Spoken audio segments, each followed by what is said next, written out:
Biz bir konkretni odamni yaxshi ko'ra olishimiz kerak. Butkul insoniyatni yaxshi ko'rishdan konkretni bir odamni yaxshi ko'rish ko'p mushkul ham tez bo'ladi. Biz tunuydigan nurg'un faylasuflar insoniyatga bo'lgan muhabbati, insoniyatniki baxt saodati tufaylidan o'zining butun umrini, butun hayotini qurbon qila oladi ham beg'ishlay oladi.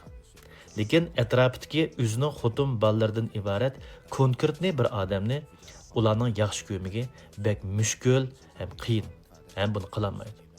Buningki eng tipik misoli fransiyalik faylasuf Luso. Luso 1700-yillar atrofida yashagan fransiyalik jamiyatshunos, ma'rifshunos hamda faylasuf.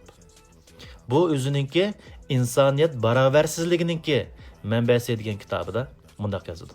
U bu dunyoda hozirmi jafo tortayotgan, azobli qiynalib yashayotgan insonlarningki borlig'ini o'ylaganda hasratdan ko'zlaridan ixtiyorsiz yosh chiqitgan. Faylasuf Luso insoniyat uchirgan adolatsizlik, baxtsizlik va barobarsizlik uchun bir umr kurash qilgan. Lekin uning o'zining turmushi intayin qalayimqon. U ig'ir kunlarda beshin silgan ayolini tashlab ketgan.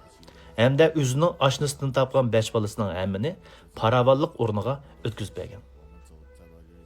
Luso umrining oxirida Tövbenoma deb bir kitob yozadi. Faylasuf Luso o'zining umrining oxirida Tövbenoma deb bir kitob yozadi. Bu kitobda u insoniyatga bo'lgan muhabbatiniki taqozosi tufaylidan o'zining 5 bolasini Darlitamga berib yetishga majbur bo'lganligini tushuntirdi. Luso'ningki Tövbenoma degan bu kitobda Luso'ning o'zining turmushdagi bu qilgan etganlarga qilchilik o'kinmagan, ham pushaymon qilmay, aksicha o'zini tushuntirishga urinayotganligi chiqib turdi. Shunlashqa nurg'unliq odam Luso'ni faylasuflarning ichidagi eng shafaq, eng nachar bir faylasuf deb qaraydi. Shunlashqa ma'rifshunos faylasuf Luso'ningki bu o'tmishidan biz konkretni bir odamni yaxshi ko'rishninki butkul insoniyatni yaxshi ko'rish, insoniyatga o'zini beg'ishlashdimi mushkul, qiyin bir ish ekanligini bilib ola olishimiz mumkin. Chunki sizning oldingizdagi konkretni shu odam, sizning ota-onangiz, xotin bolangizniki uxlaganda ko'zida chapoq bo'ladi. 2 kun yuvmaganda badani sesiq bo'ladi. Paypiqini saqanda sesiq put bo'ladi.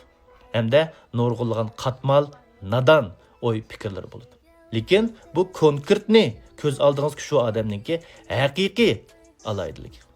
Shunlashqa haqiqiy muhabbat qandaqdir yo'g'on, xira, insoniyatdan iborat bundaq abstrakt hukmlarni suyish bo'lmasdan, balki ko'z oldimizdagi, o'zimizning atrofimizdagi shu konkretni yo'yinmaganda puraydigan, uxlaganda ko'zini chapoq bosadigan, atdiganda qo'pqanda chochlari chuvilib qo'padigan shu odamni yaxshi ko'rish bo'lishi mumkin.